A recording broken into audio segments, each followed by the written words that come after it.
We have seen earlier that both material and level of consciousness, both are important. As I said, material consists of both matter and energy put together. Now you see the picture there. It's a combination given: low material, low consciousness; low material, high consciousness; high material, low consciousness; high material and high consciousness. So this is the possibilities. There are any number of possibilities are there with varying material quantum and varying levels of consciousness. That's what we see in the in life forms in our world.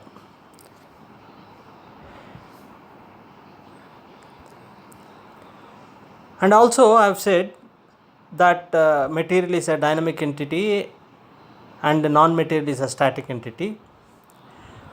Why? Because the material constantly changes over a period of time and gets transformed in a continuous chain of activities.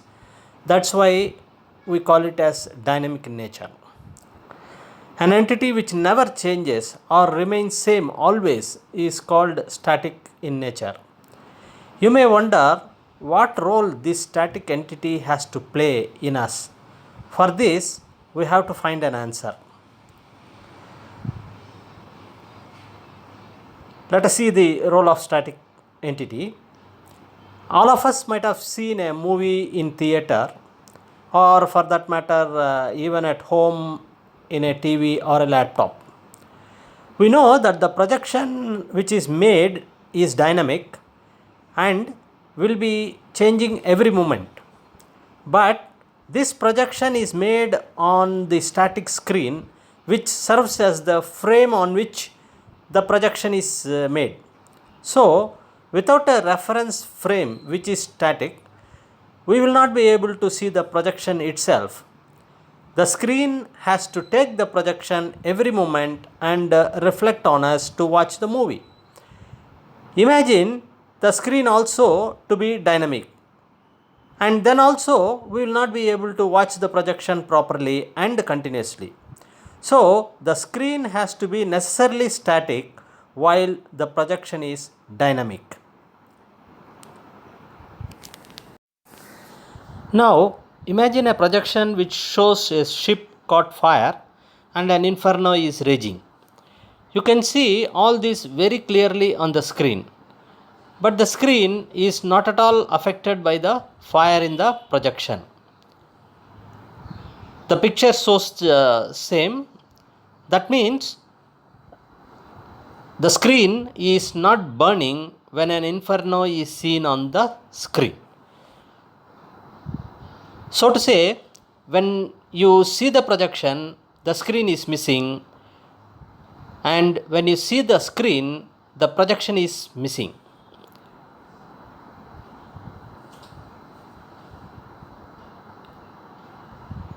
In the same way, our life is projected continuously on the soul by the mind, and when the projection stops, the soul reveals and will become realized soul. Life is continuously projected on the soul by the mind. So we have to mind continuously what our mind is doing. Of course, I understand and agree that it is easy to say this, and only a few renowned souls could achieve this realization with great willpower and constant pursuit. Let's see what is the concept of liberation. Now, look at the sea. What is it? It is a huge collection of water droplets. Since it is a very huge collection of water, we call it a sea. Otherwise, It can be river, canal, reservoir, or anything else. Due to large collection of water, the sea attains some properties. It has tidal waves, ships can sail in it, it can cause storms, sharks and various marine species take birth and live on it, etc. So the name given to it is sea.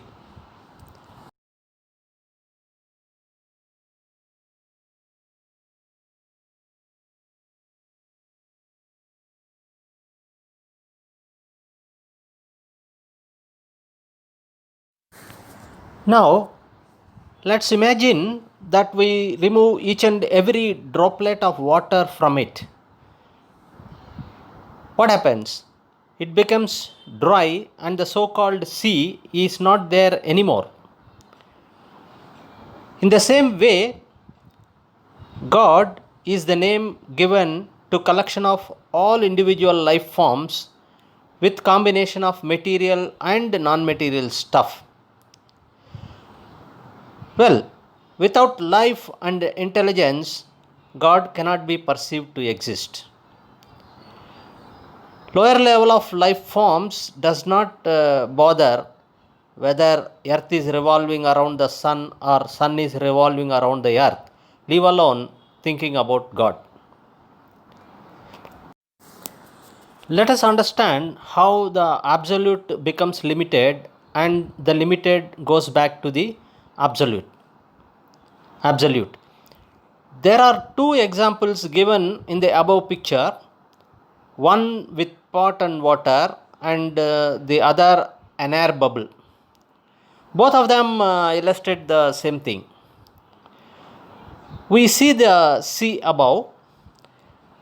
We all know that sea is a huge collection of water. It is salty water.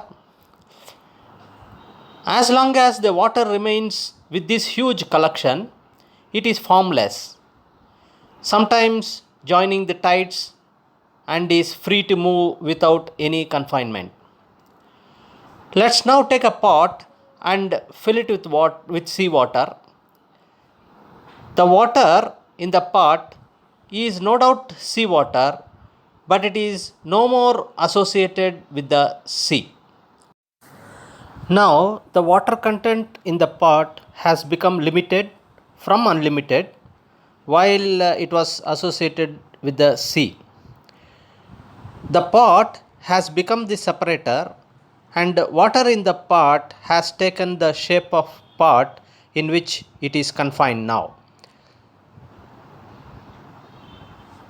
For water in the pot, there are no more tides and all the push and pulls it experienced in the sea is no more. The water has become relatively still. Water in the pot is the name given to it.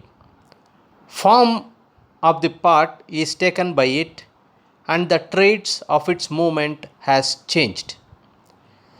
So, as long as the water remains in the pot, the same status continues. The moment the pot is broken over the sea, what happens? Instantaneously, the water in the pot goes back to the sea and its confinement is removed at once. Now, all the traits of sea water are restored to the water which is back into the sea. So, what makes the difference? It is the part that makes all the difference. That part is nothing but our mind. It is the mind which separates us from Almighty through name, form, and traits. It is through the mind we become limited from unlimited.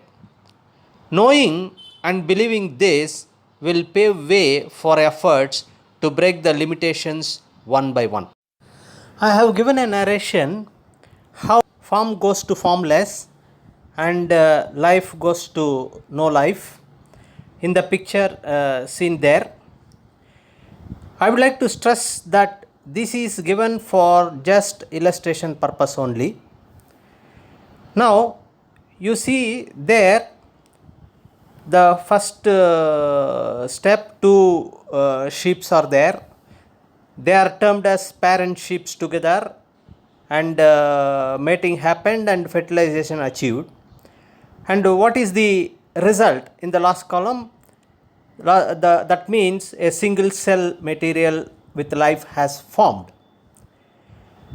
Now the second one, the female sheep has become pregnant, and a baby sheep growing inside the womb.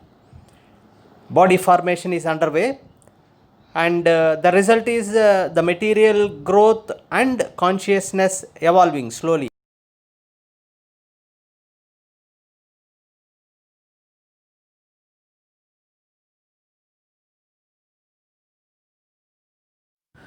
I once again repeat that this is given for illustration, just illustration purpose only. Now you see the next stage, the baby sheep born, body formation completed, and growth phenomenon continued, enjoys childhood life. The result is beauty achieved, consciousness evolving, and material has increased. Now further to that, the next stage is the sheep has but born sheep has achieved the adult age, reached full body growth achieved, active and energetic, enjoys adult life. The result is consciousness fully developed for that life form, full body weight is achieved. Well, unfortunately for this example, we have taken that the next stage it is slaughtered and skinned out. The result is the soul has departed, and the beauty is gone. The name of the name is body of sheep, not sheep. The name is body of the sheep. It has changed from sheep to body of sheep. Coming to the next stage, it is imagined that the body is butchered.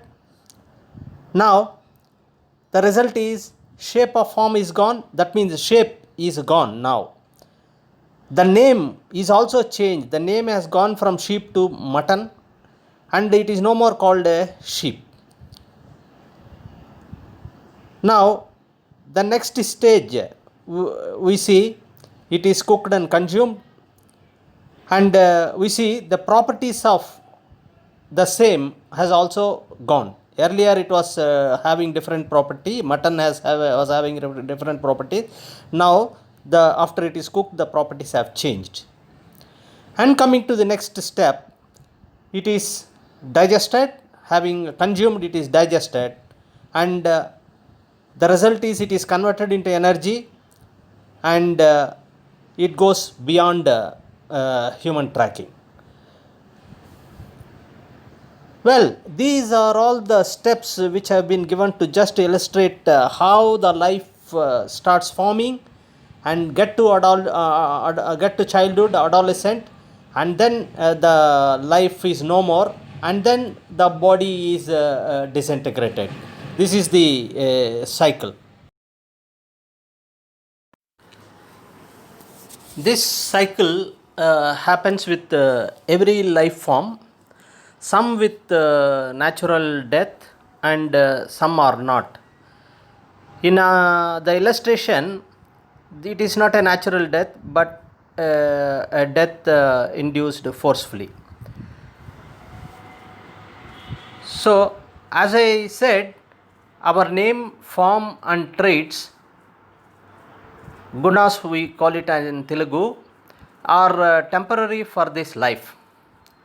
As a matter of fact, our life itself is a short term journey in this phase, and the journey of life, soul or jivatma in Telugu, continues in phases taking various life forms depending on our past and present deeds. We must remember that nothing is permanent in this world except the truth. Though our essence is same as that of absolute, we fall into the trap of Maya through the mind and become limited. The limitations are defined by name, form, and traits. When the veil of the mind is removed, we come face to face with truth, that is absolute. I am not sure whether I exist or not, since my life combination is time bound, but it is for certain that the absolute exists all the time, and in fact time itself is limited within the absolute. This is the ultimate truth and the real anchor we must rely upon. We know we are in the category limited now, but there must be some way for us to achieve the status of unlimited.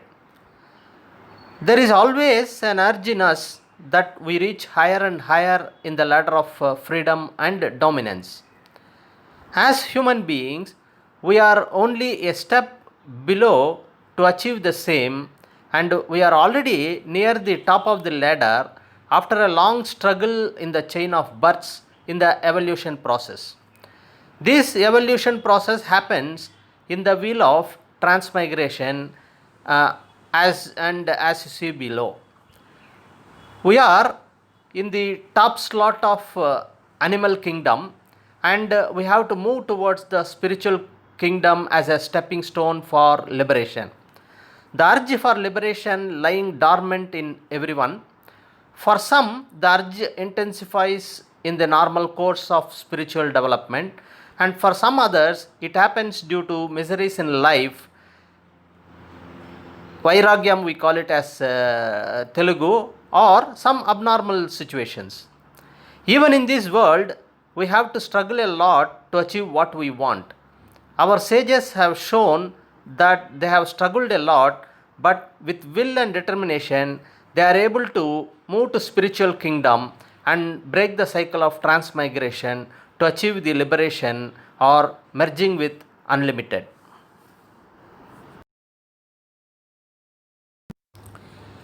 Here you see the picture of transmigration cycle.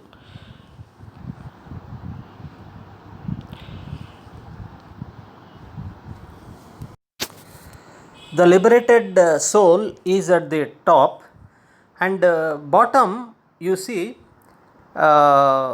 mineral kingdom, plant kingdom, animal kingdom, and spiritual kingdom.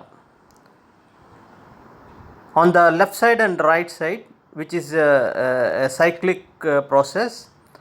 In the left side, in the green box, you see evolution. In the right side box, you see it as degradation, as indicated by the arrows. And we have to achieve liberation through the power of the mind. That's also indicated there. This is the transmigration cycle. The process of evolution takes place for various life forms, and we are in the highest category of life form in the animal kingdom, that is human being. Also, there is a box at the top left of the picture. It is said that God sleeps in rock, wakes up in trees, walks in animals, and thinks in human beings. This is just a quote I have put in there. Now, the transmigration cycle is this. When we see that, we see the evolution and degradation process. Now, what is desired destiny depends on the desire itself. Imagine that if a tree is perfectly happy and satisfied with its status, it can continue for some more time till it gets qualified for evolution to higher levels. The same is true with animals also. Well, if a person is aware of higher levels of truth and still he is perfectly satisfied with the worldly pleasures, he can do so, but then he should not get qualified for degradation through his bad acts. That means, what I mean to say is, when bad acts are performed, it can result in a degradation in the future births. We see that it is the resultant effect of one's own deeds that determine forcefully whether he evolves or degrades. In other words, his deeds only determine whether he is evolving or degrading. If a person is fully satisfied with his status of evolution, he need not perform good deeds but should not perform bad deeds also. Generally, bad deeds are performed when the mind is craving for pleasures which are not satisfied.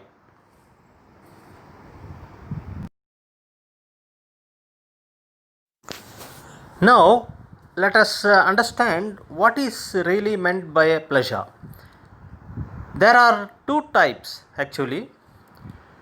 One is that you derive pleasure without affecting another life, like enjoying a beautiful scenery of nature. The second category is you derive pleasure at the pain of another life. For example, teasing another person and getting pleasure. Let's analyze the two. The first category is a real pleasure which does not attract any negative impact. You can enjoy them as much as you can in your life. The second category, no doubt you get pleasure, but then you must be ready to enjoy the fruits of it, which is a negative impact, because you are suffering another life. So that is suffering at a later point of time for your act. So a pleasure which will result in suffering subsequently is not a pleasure at all. Sometimes scratching on an itch gives momentary pleasure, but then it is followed by intense pain. So there is an inner urge in all of us to evolve in the hierarchy of transmigration cycle and ultimately achieve freedom from birth-death cycle. As long as we are happy, we may not realize this, but the moment we have a great suffering, we think about liberation and we will be helpless and hapless at that time. Better think about it now.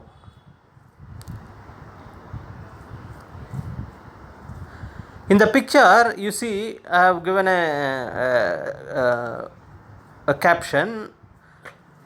It is about the value your work. That means, you see, we may do a lot of work, but what is the value of that work is also important. You see, 1,000 bees struggle all their lives to make a pot of honey. A donkey soils all through the day to transport material from here and there. A sea diver plunges to the depths of the sea to bring valuable pearls. Do a man's work and not a donkey's job. And ultimately the caption, work for your salvation, cast aside pearls as rubbish. The idea here is that whatever we do, we must prioritize and we must see what is the value of work we are doing. Sometimes we may have to take some risk in order to do a higher value of job also. So we have to think in this direction.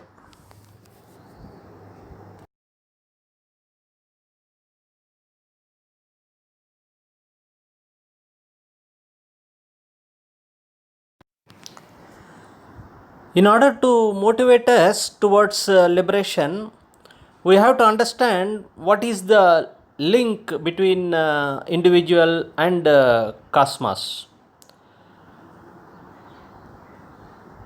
So this link exists both in gross and fine forms. First, we are talking about gross link between individual and cosmos.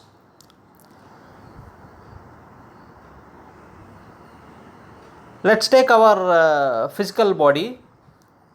It is well known that it starts with a single cell and then goes on multiplying, thereby making various constituents of our body and making it total by the time we come out into this world.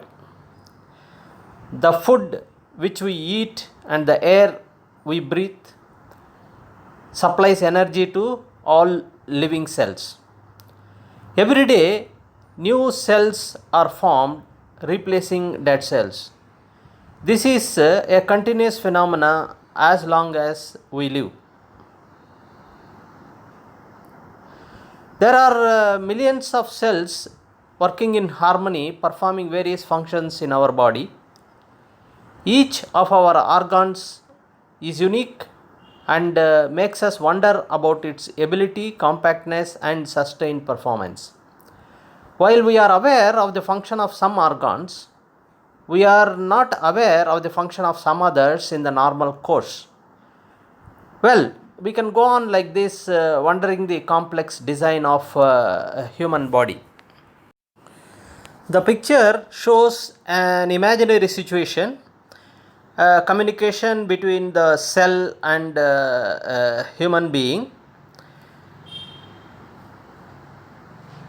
We have already seen there are any number of cells in human body, and some of the cells take birth and die on a continuous basis. Imagine a cell asks another cell, show me the proof of existence of man, because the cell takes birth inside the man and lives and dies inside the man. So there is no way it can see the man from outside. So when a cell asks another cell, show me the proof of existence of man, naturally it cannot show proof because it has not come out of the human body. So in the same way, man asks another man, show me the proof of existence of God. What I mean to say is, we are like a cell in the universe. So we live in the cell and die in the cell, die in the universe, whereas God is both universe and beyond. So it is difficult. It is difficult to answer this question. However, we are going to see how we are going to dwell upon that. Of course, it's a great question.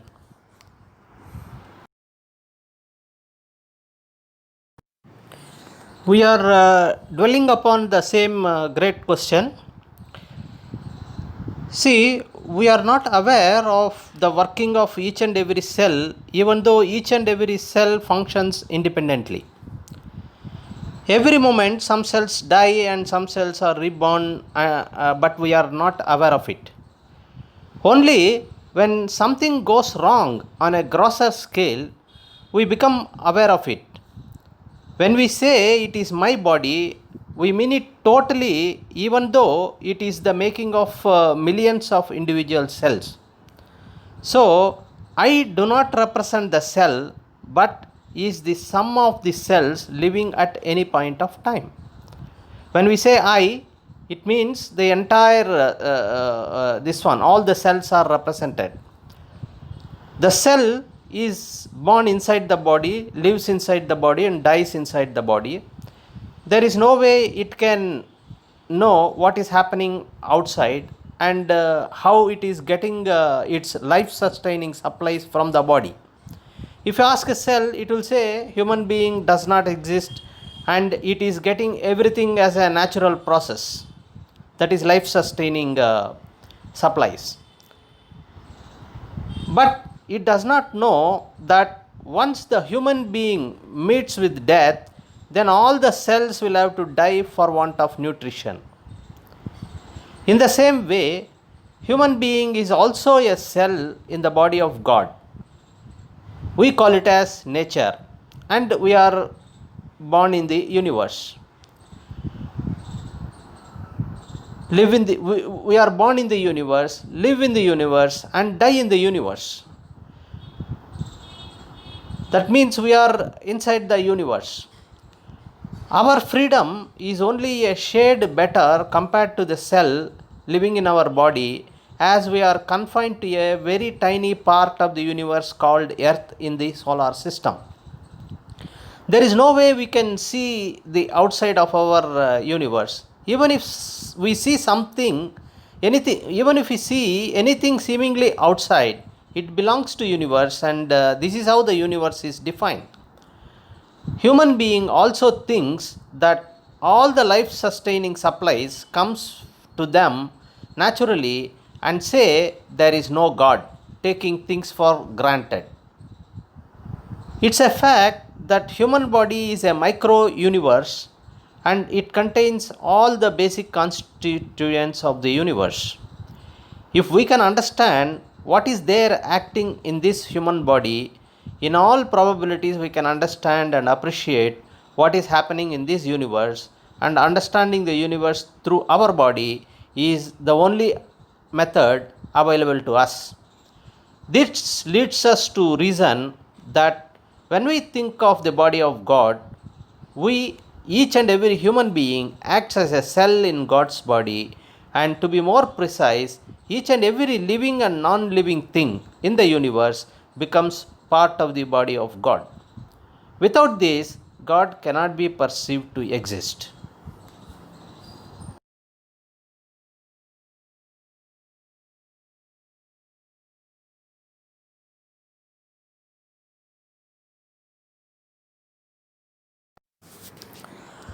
Let me explain the picture you see there. On the left side, it's a microcosm. We have given number 1, 2, 3, 4, 5. The first one is a cell in the human body. Cell is a part in the stem of the brain, which is indicated as number 2, and brain is a stem is a part in the brain, which is given as number 3. Brain is a part in the head of human being, which is given as number 4, and a human being, which is number 5. On the right side, we see instead of a cell in the human body, we are a cell in the universe. That's how it is represented. First one is our body. The second one is Panchabhuta, which is there in the world, which our body is also comprised of, plus all the earth is having these Panchabhutas, which is represented as, third one is represented as earth. The Panchabhutas reside in earth, also in the universe. Fourth is represented as the solar system, in which earth is a part, and finally the fifth one is the universe. So we have to link 1 to 1, 2 to 2, like that. Okay. So the above slide illustrates an analogy between microcosm and macrocosm. Man is projected as a microcosm and universe as a macrocosm. Telescopically, a cell is a part in the brainstem. Brainstem is a part in the brain. Brain being part of head, and head is a part of human body. On the macro side, human body, that is a cell of the universe, is a sustaining part of Panchabhutas: air, water, fire, earth and space. And Panchabhutas is a part of earth, and earth is a part of solar system, and solar system is a part of the universe. That means a human being is like a cell in the universe. We know that if we understand the basics of one cell, then understanding the entire mechanism which are made of same cells is much easier. In the same way, if we can understand the basics of human being as a cell in the universe, then it becomes easier to understand the universe. Science says we are star material, and the universe is full of star formations, but only the scale of magnitude varies.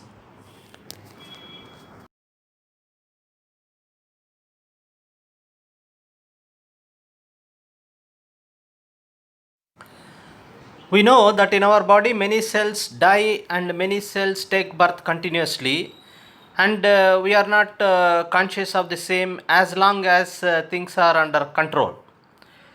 The moment there is abnormality either in the cell death or cell growth, it comes to our notice and we take appropriate action on the same. When we die, then all cells in our body meet with death. In the same way, a number of people are meeting with death, and a number of people are born at different parts of the world, that is the body of God, continuously. As long as it is normal, God does not take cognizance of the same, and when it goes abnormal, then God intervenes by way of avatar and come to our rescue. Of course, there is no death for God, and if there is any, then He is not God and we are mistaken.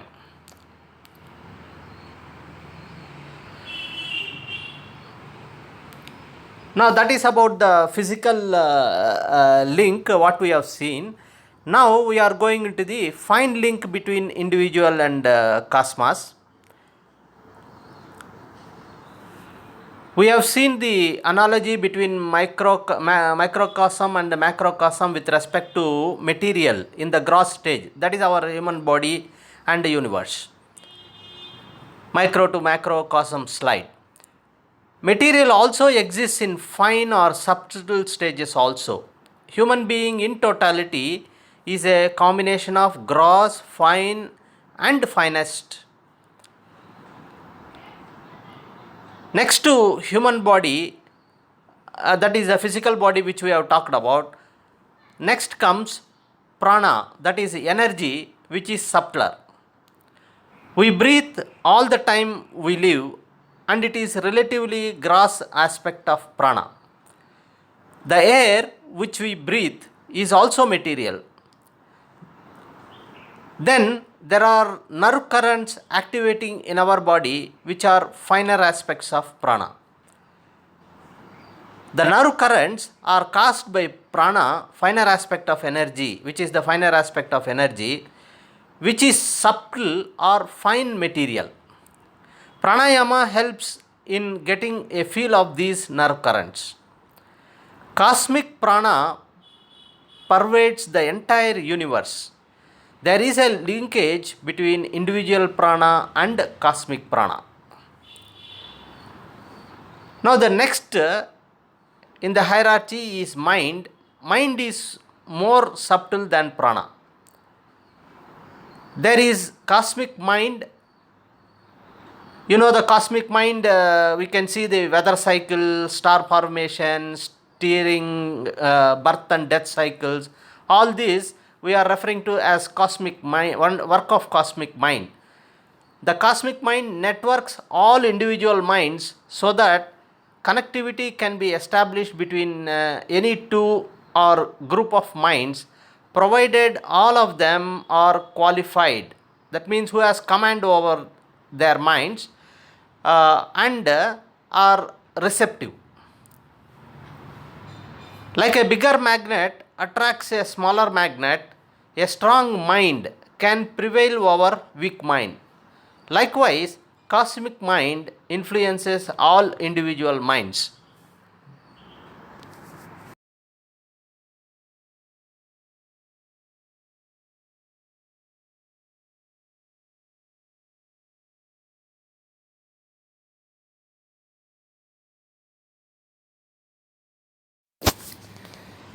This picture, what you are seeing there, is a consolidation of link between cosmos and individual, cosmos versus individual.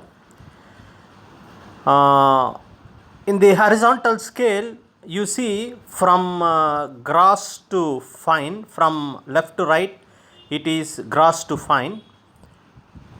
In the top, you see gross, that is whatever we see, human body In the bottommost it is the universe, then above that is solar system, then earth, then Panchabhutas and human body, which is gross. And under subtle there is first prana. Over that it is energy body. And the third one is mind, that is a universal mind at the bottom, then meditating mind next, and then dreaming mind and the top.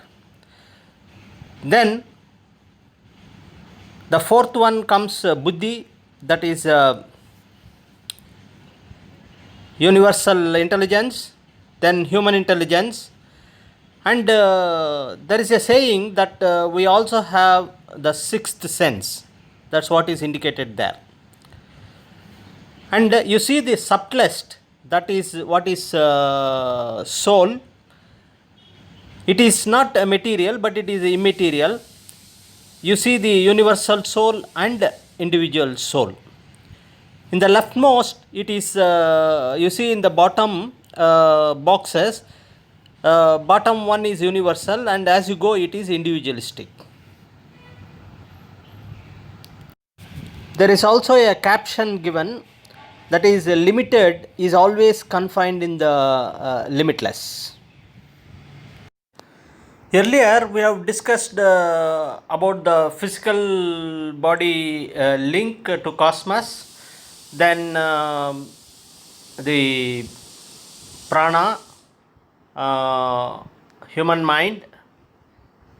Now we are going to discuss about the intelligence, cosmic and individual intelligence or buddhi. This is more subtle than the mind itself. Orbiting pattern in the universe, design of life forms, ozone layer in the atmosphere around earth are some of the examples of cosmic intelligence. As human beings, we are gifted with sixth sense, and we can claim that we are mini creators. Finally, the soul, that is the most important and the finest essence of all life forms. The soul is self-effulgent, and others mentioned like body, prana, mind and intelligence are not. All of them fade away with age. The soul is immaterial while others fall in the material category either in gross or fine forms. The soul is the reference frame for all others to function. We have seen it earlier. That is a static entity. The soul is changeless and fundamental while all others are not. The individual soul has come from universal soul and always has quest for uniting with the universal soul, which is God himself. This is the ultimate journey to be performed by every individual at some point of time, but earlier the better.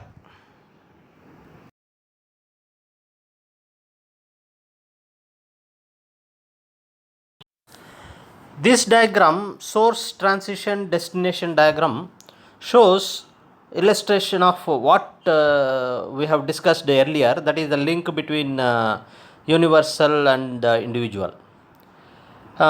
You see, human body forms from sea of atoms, and as a destination it goes back to sea of atoms.